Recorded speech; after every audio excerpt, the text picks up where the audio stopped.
All right, we got our other folks in here. Let's get Facebook rocking and rolling, and we can start the show. Spinning wheel 1 and 2. All right, welcome in.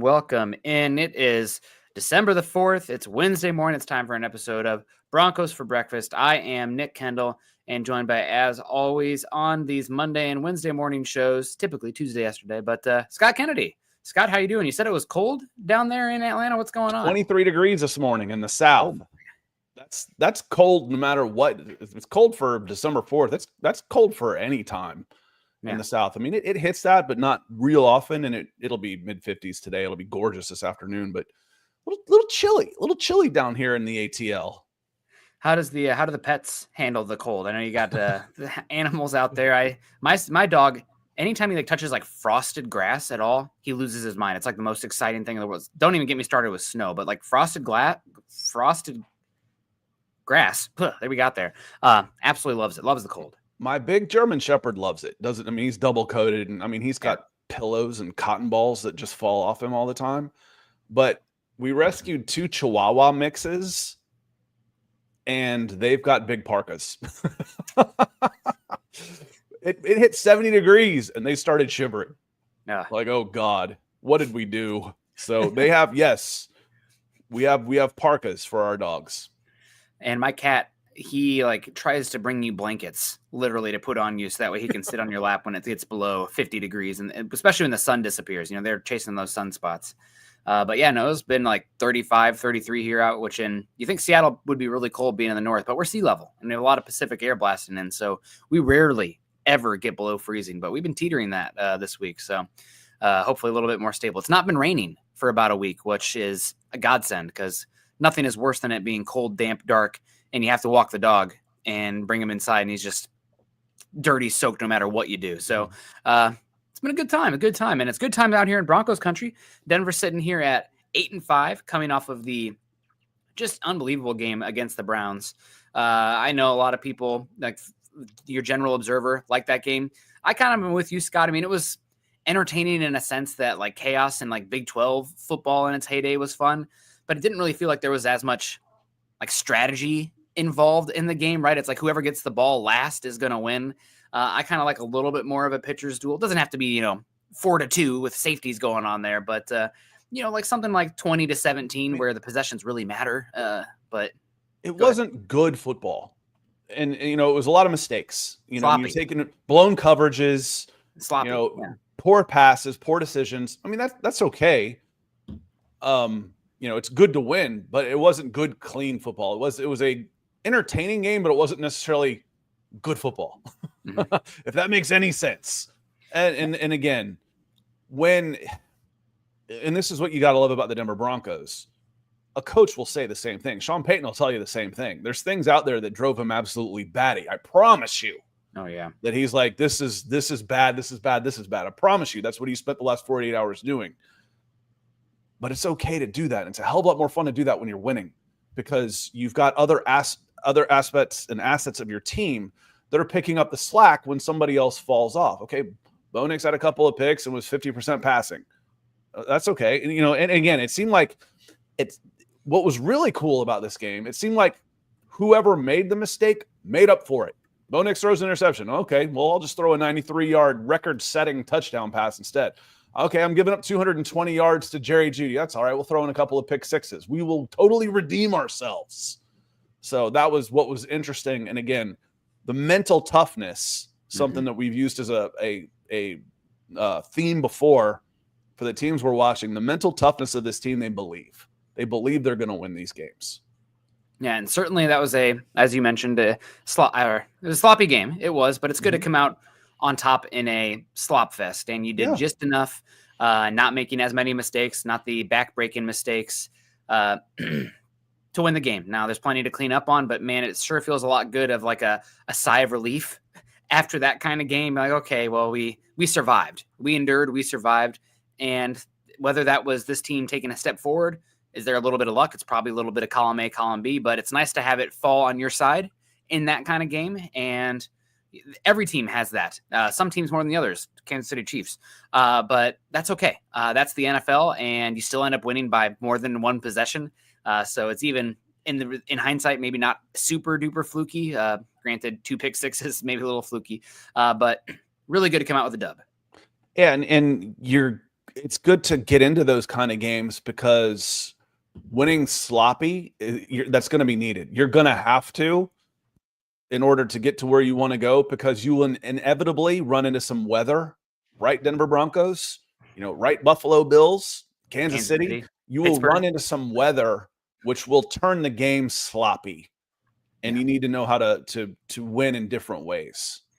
Yeah, the road to the Super Bowl and in the playoffs, no matter what, is in a weather city in the AFC. Pittsburgh.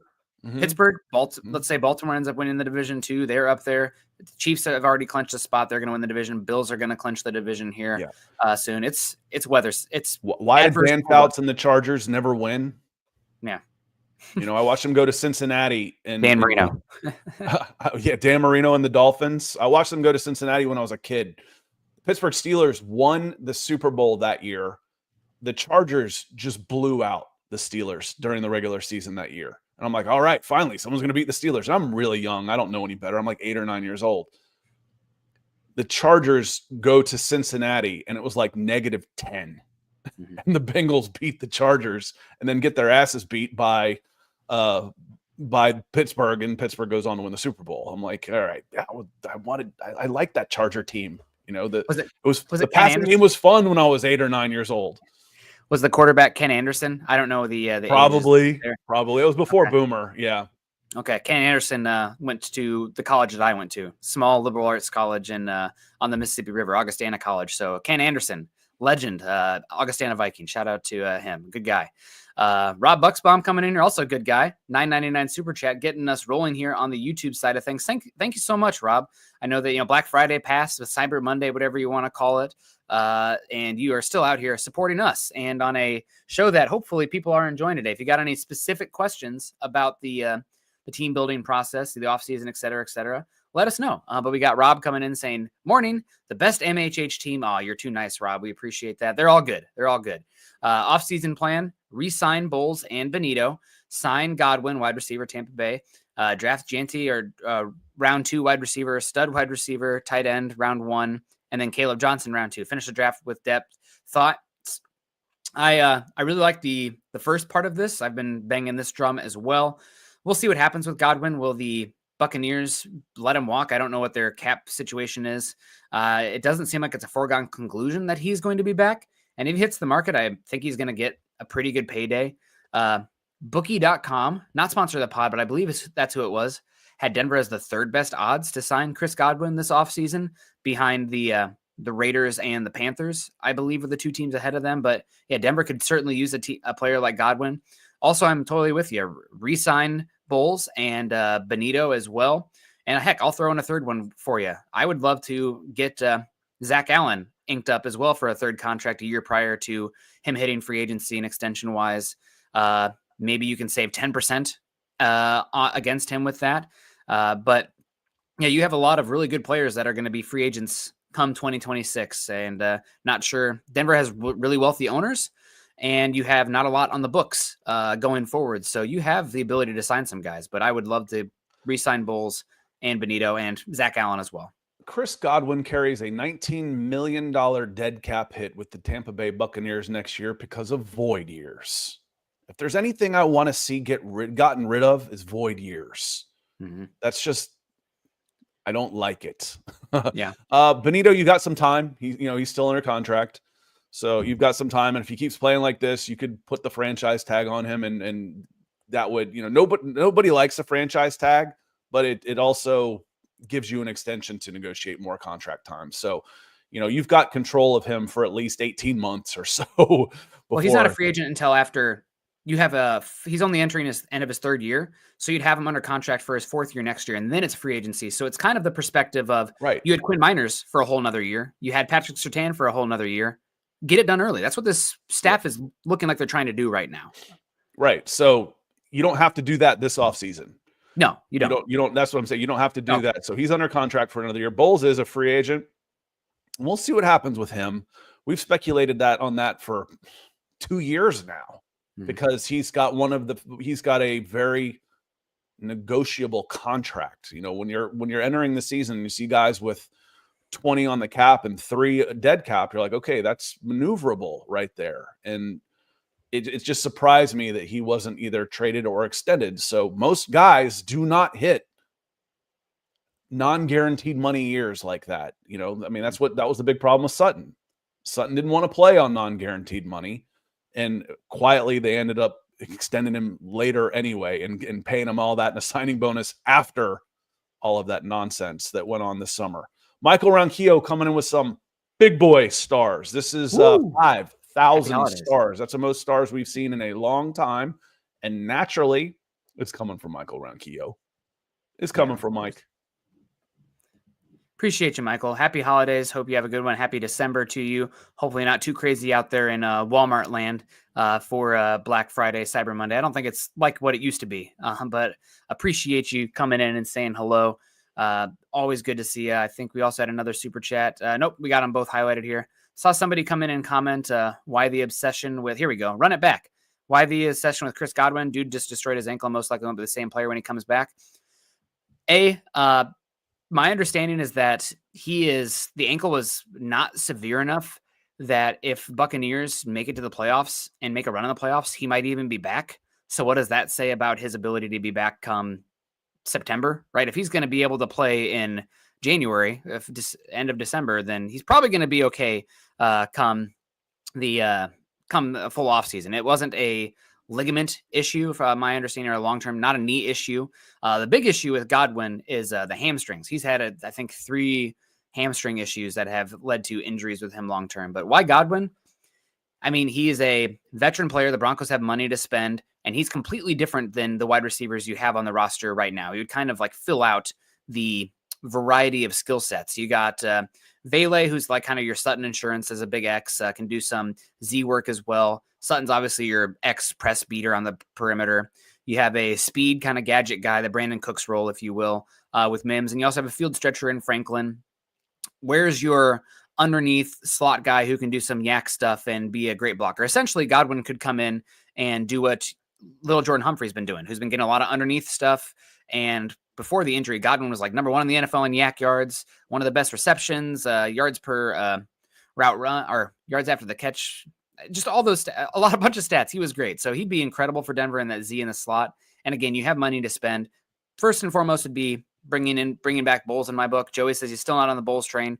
I'm not on the train of letting talent walk of a great offensive line this season, but I hear you. But you know how bad right tackle was for a number of years, Broncos country? It's a much more of an issue if you do that with left tackle, especially with a quarterback who's been good this season. But the biggest statistical concern, not even a concern, but the variance between him under pressure and not under pressure is one of the biggest in the NFL. You want to keep the offensive line intact if you can. So I'd love to bring back Bowles, but Godwin and Bowles, those are my dreams this offseason. Yeah, I don't know if obsession is the right word. He's available because he's going to be a free agent. He fits a nice skill set, and those are hard to find. finding available guys that fit right into your team, those are hard to find. I don't know if I'd call that obsession. Haha, smiley face. Yeah, we'll see. I see Jeremy's in the house. Good to see you. He says re-sign Bowles, draft running back, tight end, wide receiver. Bunch of different guys here. We'll see about Harold Fannin Jr. I've heard that he is just as likely to hit the portal and move up as he is to come out. Harold Fannin out of Bowling Green, but we will see there. It's a really deep tight end class, but he's an interesting one. He's kind of a hybrid player, 230, runs awkwardly, but man, you can't. The tape is good still, but it just kind of looks weird out there sometimes. I run awkwardly too. Who am I to talk? But yeah, a lot of options there at tight end, wide receiver. I'm going to be probably annoying Broncos country somewhat this offseason with the draft, because I know that I've seen a lot of mock drafts, Scott, and every single one of them, you're taking running back, tight end, and wide receiver with your first 3 picks. And I'm over here like, I don't know. I really want to keep the trenches strong as well. And with how fickle things can, or how volatile things can be, I think your options of adding another interior defensive lineman or another offensive tackle in the first 3 rounds is just as viable as adding another tight end, wide receiver, and running back. But it all comes down to this individual evaluation. See, those guys aren't as fun because you can't play fantasy football with the trench players, but you can, however, play underdog fantasy Underdog is the place to play if you're a sports fan looking to win money while watching sports. Join over 5 million fans who are already playing on Underdog. With their pick'em game, you could win money by making entries with your favorite players, compete against other players just by selecting higher or lower on 2 or more player stats, and you could win up to 1,000 times your money. So turn every touchdown into a win with Underdog. With their champs game, you can win up to 1,000 times your money just by choosing higher or lower on players' stats like passing yards, interceptions, touchdowns, and much more. Like, for example, Nick Bonito been on an absolute heater. Is he going to keep up his sack streak? You can bet on that over at Underdog. Will he have half a sack, 1.5? We'll see. Every dog deserves a second chance. With Underdog Rescues, you can get your money back and receive a promo if an early injury causes your entry to lose. Download the Underdog app today and use code MHuddle to get up to $1,000 in bonus cash instantly. Again, download the Underdog app today and use our code MHuddle to get up to $1,000 in bonus cash instantly. Every player, every touchdown. Just select higher or lower on Underdog. Must be 18 plus, 19 plus Alabama, Nebraska, 19 plus in Colorado for some games, 21 plus Massachusetts and Arizona, and present in a state where Underdog Fantasy operates. Terms apply. Void in Colorado. Concerned about your play? Call 1-800-GAMBLER or visit ncpgambling.org. Arizona, 1-800-NEXT-STEP or text NEXT STEP to 53342. New York, call the 24/7 Hope line at 1-877-8-HOPE-NY or text HOPE-NY. Whew, we're getting it going here. Coffee's definitely coursing through our veins. We got Gatorade Gaming. Good morning, Nick and Scott. What's good? We're here. We're hanging out. Hope you're doing well. We got Jamal says, good morning, everybody. Jason says, no Godwin, aging wide receiver coming off a major injury. I don't think it's a major injury. It looked bad because the cart came out, but my understanding is he's healthy enough. He would be back for the playoffs. Doesn't fit the rebuild plan. I'm going to disagree with this. Your window is right now, Jason. Rebuild plan. Your question was, do you have a quarterback? The answer is yes. You have a quarterback you can build around on this rookie contract. Is he a top 10 guy you're going to pay superstar money to? We don't have to answer that yet. Who cares? He's good enough to build around right now, and you have a lot of money. Your window is these next 3 years. I think Godwin fits exactly these next 3 years. Just extend Sutton and draft a wide receiver. I don't really love the wide receivers in this draft class. That's also a viable plan, but you have money to spend. Valiant Franklin coming along nicely as well as the Mims role. See, I don't fully disagree, but I think if you can bring in a Godwin, you at least kick the tires there. But I don't think you have to have that as well. It's just he would really round out the pass catches you have. Yeah, what's nice is when you've got money to spend, you don't have to just burn it. Again, we've talked about, is Godwin in that level of going to cost you $20 million? No. He'll be 29 next year. So he's that's prime for a wide receiver. So again, you can do all those things still. Extend Sutton. Sutton's still under contract. He's not a free agent after this season. You've extended him already. He's been extended. And you can still draft another wide receiver, and you can still sign a veteran and still do all those. Those are the fun things we get to talk about when you've got all your draft picks and a whole bunch of money. You can do those things. So instead, and again, would you rather see Chris Godwin or little Jordan Humphrey? Like I'm very pleased. I've been a big Cortland Sutton fan and advocator for a long time. I'm one of his bigger fans here in Broncos country. I think he's very underrated among Broncos country. He's starting not to be. Bailey is playing very well. I want him in the lineup too. Mm-hmm. Mims, is he more of a gadget guy? Franklin, does he need a little bit more time? Well, Godwin gives you a chance to do that. So I'm for bringing in multiple wide receivers, including spending a little money on a veteran. And the thing is, with older guys like that, you don't have to tie them to cap crippling contracts. You can get a 2-year deal with guaranteed money that basically makes it a 1-year deal. If it doesn't work, move on. Maybe Franklin's ready to go after 2 years of simmering. It takes a little bit more time for some of these guys to really hit their strides as young receivers. And I think the play of Franklin so far this year, even though he is a young player, he should not be guaranteed a roster spot next season. He's somebody that's been erratic enough that he needs to be competing for a 53 unless something changes dramatically, but he's just not enough impact player. I know he's young still, and you got him in the 4th round, but Vele has stepped up. You had a young guy emerge. Mims has emerged as well. Franklin, there's potential, but Vele's not that young. Let's remember that. I get tired of him being called a young guy. He's new to the game. The dude's 27. He's not a young guy in this league. Okay, we'll go with cost controlled. There you go. He's cheap. He's real cheap. But he's not, he's a mature, he's 27. Godwin's only 2 years older than him. Yeah. He's So older than little Jordan Humphrey, who's been in the league for what seems like 25 years. yeah, he's been in for a bit. He's not a young guy. So, yes. And Nick, there was speculation Franklin wasn't going to make the team this year. Yeah. There was speculation. So, again, it doesn't have to be one or the other. That's the beautiful thing about not giving away all your picks. It can be both. Yes, I'm going to draft a wide receiver. Yes, I'd like to sign a veteran. Is it Chris Godwin? Maybe. And there's not a lot of options outside of Godwin and Higgins as well, but I expect Higgins to get an unbelievable contract because he's going to be a second player, younger. And I think that a team like the Patriots, who have like 180 million in cap space or something crazy, are going to give him a deal. Denver should not be in the X market, right? I think it's a different skill set. $25 million plus wide receivers at all. Yeah. I'd rather keep drafting. I don't think you get the return. I don't think you get the ROI. I think Godwin might cost that, but it's going to be a shorter term deal, and you are leaning on we're paying less at quarterback so we can allocate money elsewhere. But we'll see. Again, I think I saw a comment in here from Jeremy mentioned that like it might not even be wide receiver. It might be running back or tight end for Denver. And we've seen here recently some of the bigger mock draft prognosticators out there. Trevor Sikkema is now the lead PFF draft analyst. He had the Broncos going with Michigan tight end Colston Loveland. And then you had Dane Brugler over The Athletic release his first mock draft of the year, and he has Denver going with a tight end as well in Penn State's Tyler Warren. So both the first round tight ends going there to Denver. Denver obviously probably has one of the least impactful tight end rooms in the league. That said, I kind of grit my teeth a little bit when it comes to tight end round one. I need to see what the testing is for both of those guys. I like both of them a good bit, but it's a pretty good tight end class. And historically, your first round investment on tight end doesn't necessarily meet the allocation of the draft pick utilized.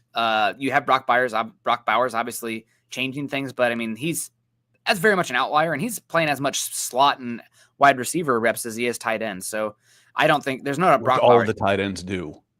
What was that? Which all the tight ends with receiving stats do. They're all lining up in the slot too. Yeah. That's where they're doing their damage. Yeah. His body type plays that way. I think Warren can do a little bit of everything. So can Loveland. I just don't see the actual wide receiver athleticism, fluidity, if that makes sense, from those guys. But both are unique players. I just think it's such a deep tight end class. And I don't think you have to have a superstar tight end to have a superstar offense. You just need enough pass catchers, tight end or wide receiver, that I'm not like so laser focused on tight end. I am laser focused on running back. I think this is a class you have to walk away with a running back with a top 100 pick. And even Scott, I think you have to walk away with a tight end in the, I do multiple picks of running back in this class. So Denver Luke coming in here says, when's the first mock draft show? I love it. Talking mock drafts today. We won't run ours just yet. Or probably not yet. It's a little early. We're still in the midst of the draft. Maybe we'll do one Monday next week if you guys are really begging for one, because it's still the off week. But yeah, no, it's coming up. But I'm going to push back a little bit on the tight end being like a first round or bust need. Would it be nice? Yes. It feels a little bit like a luxury pick on this team, but we'll see. Tyler Warren and Colston Loveland are very good players, but there's really good tight ends day two as well. Yeah, it seems like, we talk about outliers all the time, but it seems like because there are so few tight ends drafted in the first round that most of the best tight ends weren't drafted in the first round, but there aren't many first round tight ends. And you can talk about, who was the guy last year, that was the Brock Bowers of this class. Who was it last year? It was Bowers. Bowers was last year. What do you mean? He's I'm this confused. year. Sorry. Who had the season last year that was a tight end, rookie tight end? Puka Nacua? I mean, he's wide You're receiver. You're killing me.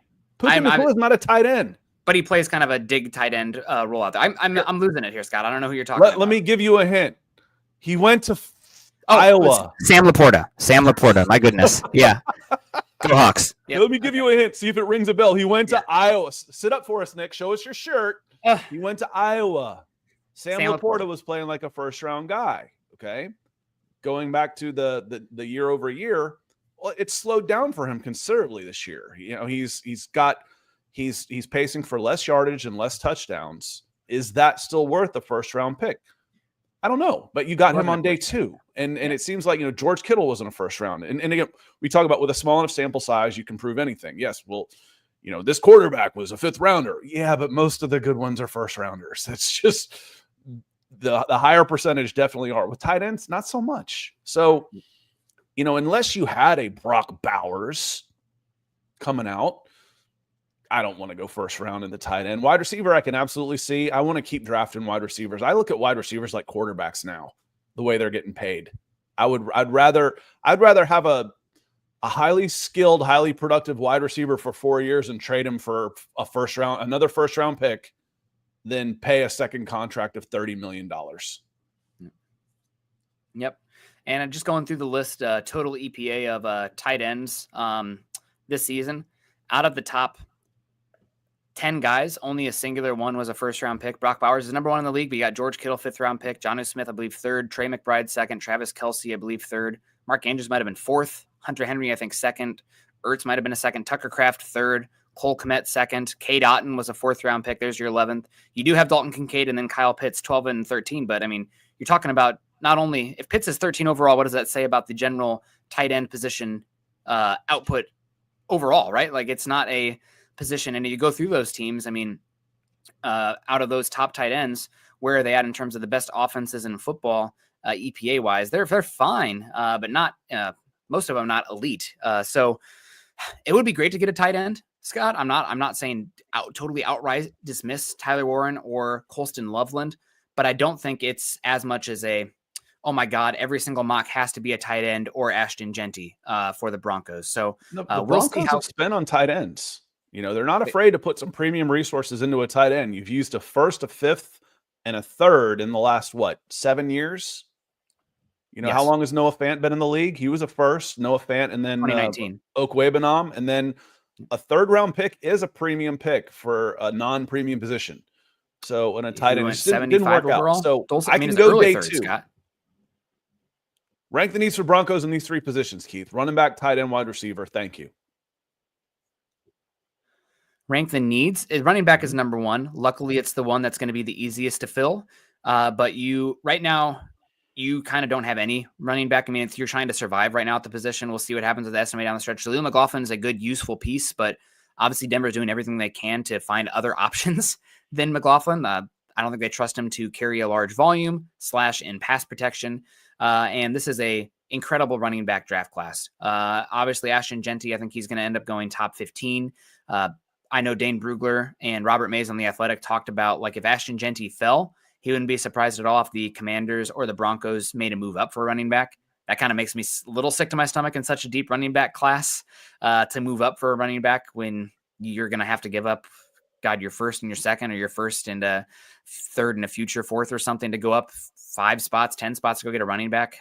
That next tier for me would be Iowa's Caleb Johnson. I know I wear an Iowa shirt. I don't think I'm biased. Dane Brugler had him in the 1st round of his mock, so we'll see what happens there. I also really like Omarion Hampton from North Carolina and Nick Singleton from Penn State. But after that, I mean, you still got 10, 12, 15 deep at running back. So I like running back enough in this class, and I think it's important enough for the Broncos that I want to take a guy rounds 2 to 4 and then use one of your 6th-round picks at running back as well. Get 2 in there and let the best man win. But it's a pretty incredible running back class, and I think that it's the area of the Broncos. It just lines up the most with where do you have to spend draft resources. I don't really like paying running backs. It's not going to be like last year's running back free agency class where you had Henry, Barkley, and Jacobs. Your best guy this season is Najee Harris. I wouldn't want to pay Najee Harris big money. Yeah, or James Conner, who would be on his 3rd contract and has had injuries. It's just not a good class like that. So it's one that you want to draft. You can see why. It's like, look at where they went. Where they got paid, those guys got paid where they were like 1 player away. Okay, we feel like we're 1 player away. This is the final piece we can spin here. Cherry on top. And the teams they left, a good running back ain't going to help us. Nope. We've got so many holes that we don't want to spend a bunch of money on them, on those guys. It was Giants. What are they, 2-10? And Titans, I don't know what their record is, but it's not good. It's like 3 at most. And then the Raiders. They're terrible. Yep. And then Raiders, they're 2-10. But Keith, I think you put these in order already. The biggest need, running back. I want a guy that I can give the ball to 20 times a game, whether through the passing game. 20 touches a game on the running back would make a huge difference to this offense. I think it really would. Tight end, a nice, reliable third down option in the middle of the field, because right now that guy is a slant route to Devon Bailey, and that's fine. I can have him on one side, and if I've got another one on the other side, and I can run out routes, combination routes, anything with two big receivers in there, I think tight end would make the most difference. And for me, the emergence of Vele has moved the wide receiver need down a little bit. I think he is a legit 2 at worst. I mean, I think at worst he's a high-end 3, and he's a legit 2. And I think Cortland is a 1. That I think the wide receivers position's in pretty good shape. Do I want to keep stacking talent there? Yeah, why not? Why wouldn't I always try and improve? That's a general manager's job. But as I'm force ranking, where do I want to spend my resources here? Running back, tight end, wide receiver. Now, that might not be how you do it in the draft based on, again, financials and who's available. I might be able to get a good tight end in the 3rd round and want to spend my 1st on a running back and 2nd on a wide receiver, just based on how everybody else drafts. Yeah. And again, just the running back class. You mentioned those top 4 guys, but you also got Mullins at Michigan is interesting. James out of Oregon is fun. I really like Dylan Sampson out of Tennessee. He's a fast back. Ohio State's got 2 guys, Travion Henderson. He might fall because of injuries, but he is so good as a pass catcher and a pass protector. Devin Neal out of Kansas is really, really a fun player. You got Taj Brooks, who's had just an unbelievable amount of production at Texas Tech. Rocket Sanders out of South Carolina is a lot of fun. DJ Giddens out of Kansas State is awesome. I like Kyle Monangai at Rutgers is fun. Damian Martinez out of Miami. I mean, it goes 15, 20 deep at running back this season, Scott. So it's you're going to have a chance. And you don't even get to Jarquez Hunter at Auburn. That's how good, because Jarquez Hunter is a pro back to me. Yeah, it's a crazy good running back class. So really excited to see what happens there. Denver's going to have a chance to add talent. It's just how soon do they want to do it? And Genty, we'll see what happens in this class. We had, again, talking about Dane Brugler's mock draft. He had Genty going 21 overall with the Broncos, I think, 20 overall with the Broncos picking 24. I could be off just on little numbers, but they were not far. I think if Genty filled that close, I don't know if Sean Payton could help himself. There was talk 2 years ago about how interested the Broncos were in Jahmyr Gibbs with Sean Payton. They didn't have the resources to go get that, but they really liked him. So I could see them making a small move there. Genty, one thing at Boise State that he's not really been allowed to utilize that apparently he's really good at is as a pass catcher as well, just because of the quarterback situation and whatnot and how good he is as a runner. They haven't utilized him as a pass catcher out of the backfield as much. They haven't had to, but he's apparently really good there too. So we'll see what happens there. But man, it's a really talented running back class. And I think they should double dip. Coach Chris coming in, $20. Thank you so much, Coach Chris. Always supporting us. Hope you're doing well. It's the dude abides. He says, re-sign our talent. Tired of watching them leave and excel elsewhere. Look for running back, defensive back support, but also line support. Could make a run at a tight end from Atlanta, maybe. Scott, make it happen for cheap. Yeah, Scott's ready to move on from Kyle Pitts. So go watch the last 5 minutes of the Falcons podcast on my YouTube channel, youtube.com/Scott Kennedy. And I've tried. I've said I'm done with Kyle Pitts, and he may end up. He's only 23 years old, and he may end up being a dude, but it's not working in Atlanta. And he relatively cheap. He's on a $10 million fully guaranteed 5th-year option next year, which is expensive for a tight end, but relatively cheap for a playmaker. That I'd accept a mid-round pick and salary cap relief if I'm the Atlanta Falcons, because again, you want to bank on the talent, but the talent that doesn't deliver, we call those guys coach killers. And that's where Kyle Pitts is right now. He's a liability for the Falcons. I would be interested in Denver, just because what are you giving up for him right now? A 4th-round pick? Send a 4th and $5 million. Yeah, I think that'd be fine. I mean, he can play the big slot stuff for you as well.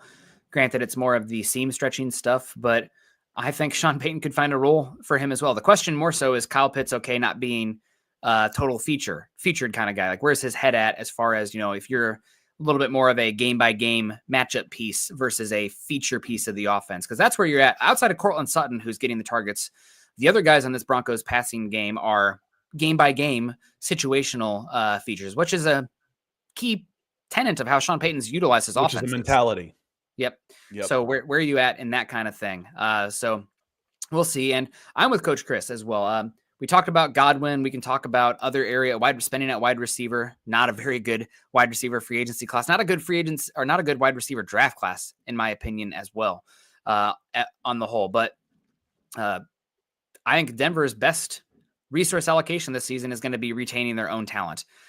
Somebody like obviously you have the big one is Garrett Bowles this season. If you lose Garrett Bowles, it changes everything this offseason. Are you bringing in Tyron Smith, who's looked dreadful out there? Kind of those guys at the end, about to be taken out back. He's got to be. Oh, I scouted him in California. He's still out there, and he's not been very good for the Jets. But if you're letting Bowles walk, I mean, that's kind of the bin you're talking about there. Ronnie Stanley as well. He's been up and down. He's also very old. I covered him in high school too. Yep. And then you also have to be 40. Alaric Jackson out of the Rams, but he's not as good as Bowles. And he's had some team violations that have led to suspension. So I'm not sure what's going on there with him. He had some issues there at Iowa as well. And then you have, do you want to let Bowles walk and then bring back Matt Peart as your starting left tackle? Are you kicking Mike McGlinchey over to left tackle with Alex Palshetsky as your right tackle? I don't know. I don't love it. You do have the franchise tag in your back pocket with Garrett Bowles. So that's something that you can potentially utilize. But things are going so well for the Broncos on the offensive line and you have money to spend. I just think you get it done with Garrett Bowles, and it's probably going to be a 3-year, $22 million per. He's going to get 25 plus if he hits free agency. I can guarantee you that. And that's what people say. Well, I don't want to use a franchise tag on him. Well, the franchise tag isn't that much more than he's making now. No, he might not want the franchise tag, but the issue about the franchise. Yeah, the issue with the franchise tag is that you completely cut yourself off this season. Where if it's an extension, you can kick back the money. But no, it would be a 100% salary cap hit that year. Yes, and it'd be $27 million. It'd be a $27 million cap hit, but it's not that much. He's got a $20 million cap hit this season. He's not cheap. No. It's going to be similar to what his average contract is going to be anyway. So, but again, I signed into a 3-year extension worth, what sounds about right? Worth $70 million with, 48 guaranteed. That's a really good deal. It's a 2-year deal with a 3rd-year option. Bowles is going to get. Yep. It might be a 4-year deal. Just because often, we talked about Stanley and Smith, they've fallen, but offensive tackles can play a while, right? He's only 32. He's only 32. I think he can play fine 35, 36. So I'd honestly be okay giving him a 4-year deal. That's essentially a 2-year deal, right? The option afterwards, and it really drops off after that 3rd year, where that 4th one is very much a complete team option. But we'll see what happens. I think that he's played well enough. Now, is he a dominant run blocker at the point of attack? No, but I don't think Broncos country, when it comes to offensive tackle specifically, the grass is not always greener. And you are really playing with fire when you have a young rookie quarterback who is the biggest question I still have remaining is play under pressure. Just statistically, that's the biggest area that's okay, we'll see how that looks going forward. He's definitely, I'm ready to call him a franchise guy for this team under the rookie contract. But superstar, we still have questions. Reading through some guys, Nick, and again, what do I get passionate about? I get passionate about waste and decision making. As Jess says, Wattenberg is fine. He's better than Cush was. The Titans made 2 of what I would consider 2 of the bigger blunders in free agency during the offseason. And one of them was a record-setting guaranteed deal for Lloyd Cushenberry, who was okay. And the other was signing Calvin Ridley to a lot of money, guaranteed money. And I think he may turn 30 here in a couple of days also on his 2nd contract, double hold back in the kicked out of league. He's 3 years, older than most guys. Devon Bailey thinks Calvin Ridley's old. And I looked up Cushenberry. I was like, what does PFF think of what he's been doing so far this year? 35 out of 39 eligible centers is where Lloyd Cushenberry ranks this year, which was about where he ranked through most of his career until he played at an average level. last year with the Denver Broncos. So yes, letting Cushenberry walk was absolutely the right thing to do. And I know that we have a lot of talk of Wattenberg in here. Wattenberg, I think, is similar to Cushenberry, where you're happy to have him on his rookie contract. He's not a very good run blocker right now, but he's playing at a competent level between two highly invested stalwart guards at this point. You know, Powers is good. He's not a superstar, but you considering what guards got this season, I think he's actually getting okay ROI because guards got paid massive money this last cycle. And Miners has been playing awesome as of late. So Wattenberg is somebody that he's going to be on the last year of his contract next season. I'm looking to Zach Strief, do you find a center in this class you like? We'll bring him in. It's going to be round 4 or later. Yeah, round 4 or later. And he's going to have a redshirt season, and then hopefully he's your guy starting, if not Forsyth for a season in 2026. That's kind of the plan there, especially if you're paying Bulls. You can't have 5 guys. I mean, I guess you could, but I wouldn't pay 5 guys across the offensive line. So you probably need to go cheap at center, and that's okay. That's not a big deal. Keith coming in says round 2, rank the Broncos needs, cornerback, defensive line, inside linebacker. Thanks. The answer is it's Keith. I'm so pussyfooting around this, but the answer is yes. Best player available. Yeah, whichever guy you have ranked higher.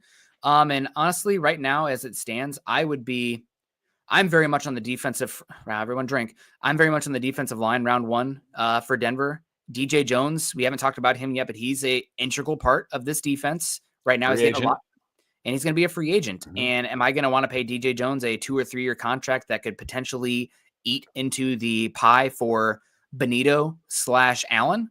And he's 30, and DJ's 30 years old. Yeah. So I am very much I'm looking at defensive line early. And also I'm very much of the opinion that you should look at draft classes and take advantage of the surplus. Needs change on teams year by year very fast. And I mean, we saw it in this last game. Defenses and team builds in general are pretty volatile, a little bit fickle. One injury can send things down the bleeper real fast. So you look at the Steelers, you look at the Ravens, these teams that have been pretty consistent on defense. What do?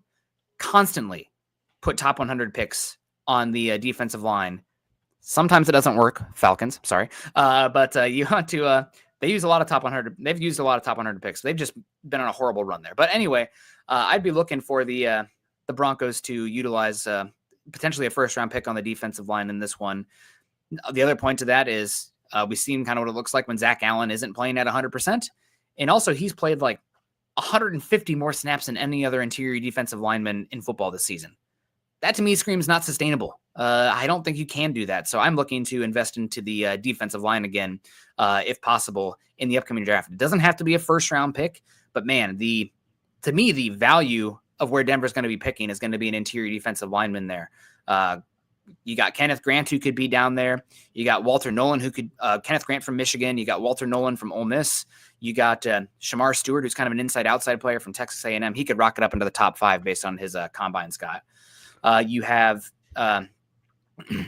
there's some more. Alfred Collins from Texas has been playing really good football as of late. Even more names as well. So I'm very interested in what the interior defensive line looks like for when Denver is going to be on the clock.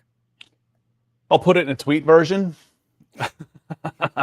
So Keith, I agree with Nick. Defensive line for me, because let's assume that DJ Jones is not back, and then there's a hole there. And we saw what a difference it makes just to have one new guy come in. It improved everybody else. DJ Jones didn't have a very good year last year. He's having a very good year this year. Zach Allen, I thought, was very good last year. He's turned into excellent this year. So how I rank this, Keith, isn't necessarily how I would allocate my resources.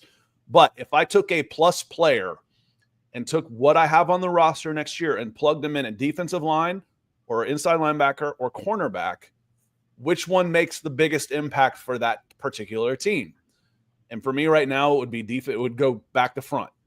It would go defensive line and then linebacker and then cornerback, because I think I've got pretty good talent and depth at the cornerback position right now. I think inside linebacker is okay, but a plus player, you would notice a difference. And if you don't have DJ Jones, you're going to notice a big difference. So I would rank them that way as far as overall needs. And the linebacker, the other guy I was forgetting there, Tyleik Williams from Ohio State. He hasn't totally gotten it together yet as a pass rusher, but I'm not always looking for the guys who are dominant pass rushers on the interior. Are you consistently disruptive, winning your one-on-ones and getting in the backfield? Disruption is production for the defensive line. And Tyleik Williams from Ohio State is really good there as well. So I don't know. That just kind of screams where the value is. And for me, I mean, I look at Kenneth Grant from Michigan, who is, 6'4", 330 pounds and an absolute freak athlete. Even though he is a one technique, I think he's athletic enough, Scott, that he could one gap, two gap, three technique, zero technique all the way through. And to play him off of Zach Allen would really change what you can do. And talk about winning on early downs in the run game with somebody as a pass rusher on the interior who can also, stop the run and get you in 3rd and longs where you can really do fun stuff with Nick Bonito and some of your smaller pure pass rushers. I think Grant's a guy I would love. We'll see where he goes. I think he might test well enough. And with what Dexter Lawrence has done as a nose tackle, being a freak athlete at that size, he might go higher. But I mean, Kenneth Grant and Mason Graham at Michigan, pretty monstrous players. Graham will not be there for Denver, but Grant might. Fat Sertan coming in $9.99 says, morning guys, still hyped over that win. Also seen that one of the picks we got for Von Miller to Buffalo, we used to get Nick Bonito. Interesting if this is true. All love. I don't know if that's true. The Von Miller pick to it was a second round pick, but it was 64 overall, which was the back end of that. Well, Denver wasn't drafting 64 wasn't picking that late in the second round based on their own pick. It was the Rams. It was the Rams coming off the Super Bowl, so that would have been the Rams' second round pick. Yeah. And I think it was pick 63 because somebody forfeited their first round pick, I believe. I could be. It says 64, but it may have been. Okay, then I'm mixing up the Mims. Mims was the end of the second. It said 64, which would have been the Rams pick in the second round. And again, that was one of those where you bought an extra pick by eating some salary cap. And I want to go back to this. Yeah. It is. And Bonito, again, when you're drafting that late, and yes, taking an edge at 64 is late. You're drafting traits. We talked about this. It's like, okay, he's not great on the edge, setting the edge, because he's not all that big and all that strong, but he is lightning fast. And that's what I'm banking on this late. I need a plus trait, because if he was bigger and stronger with that type of speed, he would have gone at 6, not 64. So I can wait. He was a project when he was drafted, and by God, they're building him into a monster. I want to circle back here to Coach Chris's super chat, saying, "Resign our talent. I'm tired of watching them leave and excel elsewhere."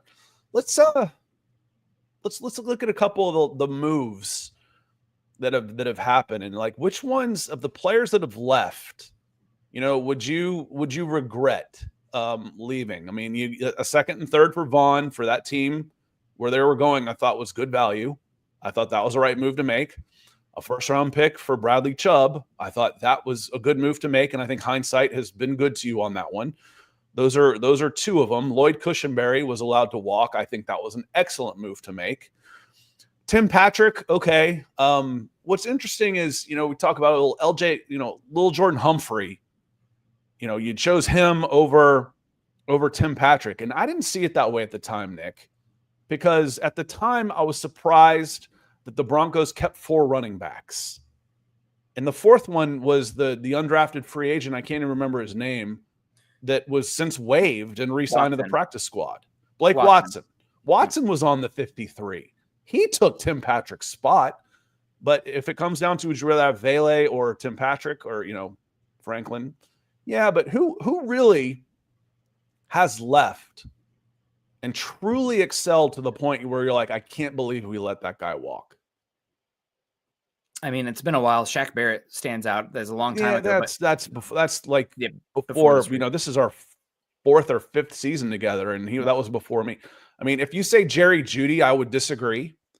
He's having a productive season, but we got into this yesterday, and I just think I think he's a stat patter. I don't think he is a winning football player in the NFL. And at this stage of his career, I think moving on for him was addition by subtraction to get guys to do the little things that you need to become a winning football team. Yeah. He is. I'm happy that he got paid and he's getting his stats over in Cleveland, and good luck to him. Denver, I think if Denver had the cap space and everything, maybe it's a different conversation, but you had to make some tough decisions following the Russell Wilson one, and Judy's elsewhere. So is what it is on that one. And glad he could get all the stats with an L. But speaking of that, I know we got to get out of here pretty soon. I did want to at least go over the first round wide receivers. Scott, we talked about the 2 tight ends that keep being mocked to Denver. We talked about Genty, talked about some of the interior defensive line. I don't think there's really any true linebackers in this class that Denver is going to take in the first round. You got Walker from Georgia, who's kind of a hybrid player. He's honestly a little bit like Nick Benito. I think he's athletic enough and the pass rush profile is high enough in a terrible draft class that he's going to go pretty high. As far as wide receivers go, there are 4 names that I think are worth keeping an eye on. You have McMillan from Arizona, who's probably going to go top 10, probably outside of Denver's range. He's more of an X anyway. I don't think he'd be drafted ahead of any of the first 4 pass catchers taken in last year's class, maybe even 5. I don't think he's as good as Brian Thomas either, but he's going to go top and high in this class. You have Emeka Egbuka from Ohio State, he'd be a good player for Denver. He's a dirty work player, a pretty good wide receiver too. Not overly explosive, but does everything well. He's just a professional. You know what you're going to get from him. And I think I could see Denver liking him a lot. You got Luther Burden, who's been pretty erratic this year. I don't know if he can run any routes, but man, he's built like a running back, and he's like a running back with the ball in his hands. Then you have Isaiah Bond, who's been a bit up and down, but man, he's speedster. He's got some twitch to him and some agility as well. So Isaiah Bond from Texas. Those are the guys that stand out. I don't love the value in any of them, but I also really don't love the day 2 wide receivers right now either. There's going to be somebody who emerges in this class, but compared to what we've seen some recent seasons, I would say this is a down year at wide receiver. Yeah, I don't know enough about them to get into the draft yet. Yeah.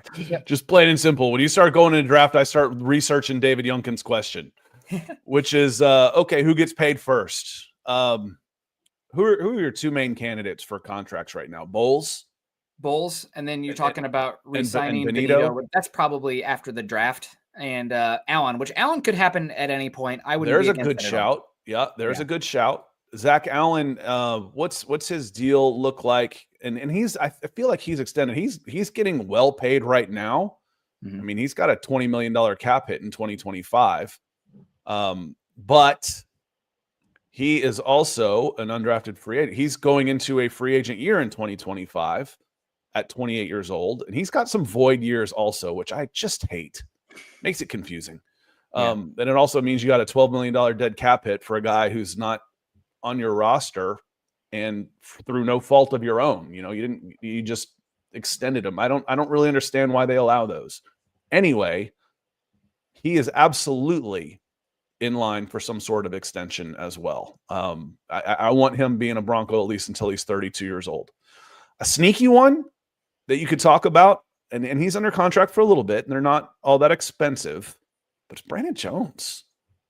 Brandon Jones, you could try and lower some cap money by giving him a little bit of an extension, because I think he's outplayed what you were expecting when you signed him. Maybe not them, because they gave him good money, but he's been a pleasant surprise for this team.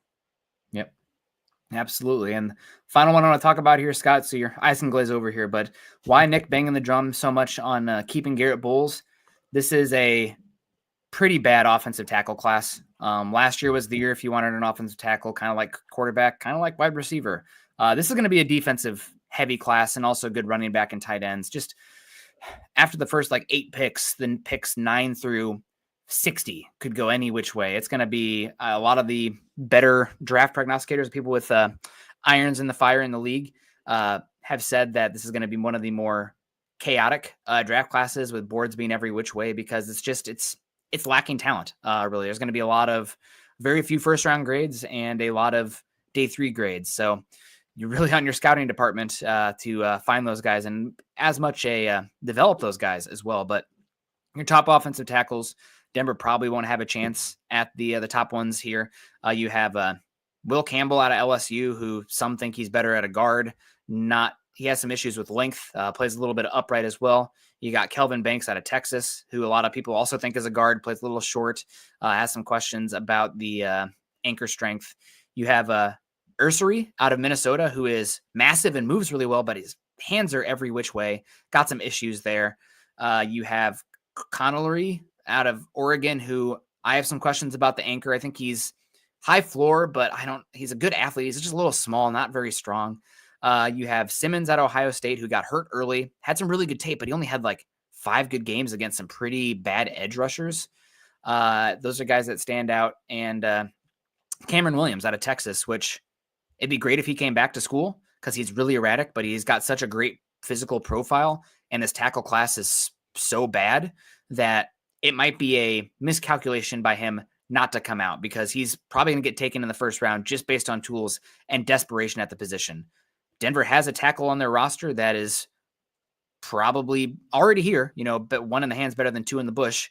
That's probably better than any of these guys the next 3 years. Anyway, you can't let Bulls walk. You can't let Bulls walk. We'll see what happens there, but it would be a really dangerous game to go into the draft with McGlinchey, Parrott, and Palczewski as your options at tackle.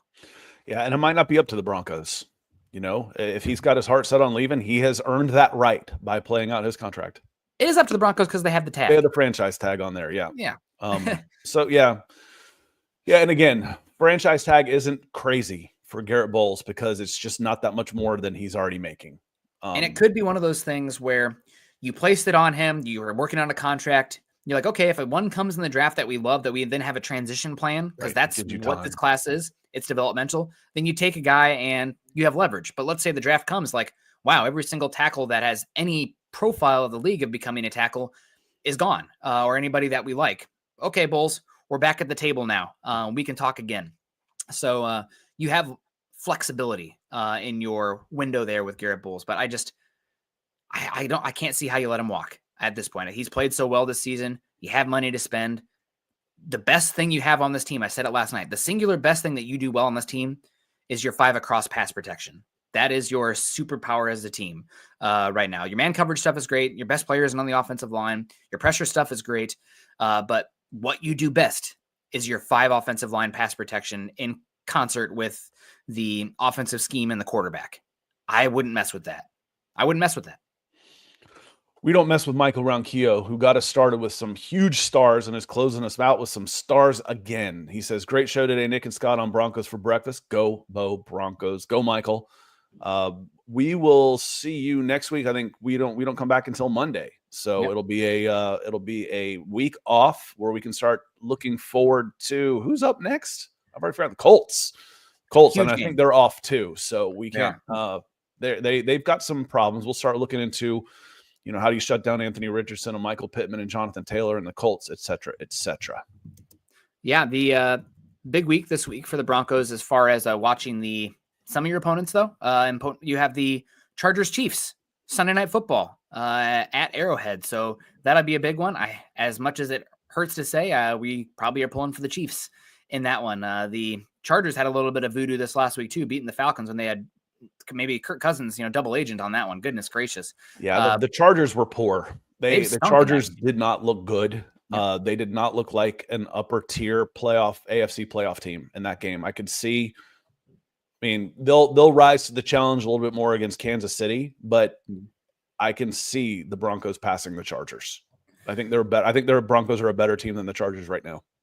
Well, unfortunately, Denver played really bad in that game where Chargers came to Denver, but you're going to have a chance in another game that's 50-50. Feel more like a bowl game out there in LA with as much orange as you'll see in the stands. Shout out to everybody who came in and supported the show today. Rob Bucksbaum, of course, Michael a few times, Denver Luke, Keith Brugman, Coach Chris, great to see you. Keith Brugman, again, I just love you. Fat Sertan, of course, David Youngkin, you guys are great. Appreciate everyone coming in. Shout out to everybody who just came in. Drop a thumbs up on the way in. Good to see you again, Jeremy. Hope you're doing well. And everybody in here hanging out. We appreciate all you. Maybe Monday we'll run a mock draft. Again, right now it seems tight end right now is the consensus position for the Broncos. I'm very much on the defensive line. Maybe Jeremy will like this. You guys that thought Bo Nix detractor last year, I was. I really love Derek Harmon. That's my guy right now that I'm like, ooh, shiny. 0 to 5 technique defensive tackle that's 310 that leads the league in pressures for interior defensive linemen. Gimme. But that's my guy right now. But yeah, we'll see what happens. Again, shout out to everybody. Make sure you're following Scott and I on Twitter. Scott is at Scott Kennedy. I'm at Nick Kendell MHH. Also follow us at Mile High Huddle. If you haven't done so yet, we're over at facebook.com/Mile High Huddle and facebook.com/Mile High Huddle pod. And as that ticker says there underneath, please subscribe, like, and share. Make sure you check out Underdog. Use our code MHuddle. We'd appreciate you, Scott. Any final words? We have no prediction to get to. No, any final words? It's signing day. And considering that I've been potting for 2 days, for 2 hours on signing day, it's just a big life change. And thank you, Broncos country. I have more fun doing this than chasing down 18-year-old recruits. Yep. And Auburn news, I sent it to you, but Deuce Knight, 5-star quarterback. I see it trending. I just checked analytics real quick, and I was like, Deuce Knight is trending. Deuce Knight signs with Auburn Tigers. Yep. If anybody says Peyton Thorne to you, run. And make a good pack up. Coaches could run and hide. He was a quarterback for Auburn this year. Deuce Knight is a quarterback. So lots of signing day news. Yeah. Appreciate you guys. Light just went out, so I don't know if you saw it, but the lights are out. It's time to go. Yep, time to go. Appreciate everyone. Have a good one. Continue to choose kindness and compassion. And as always, go Broncos.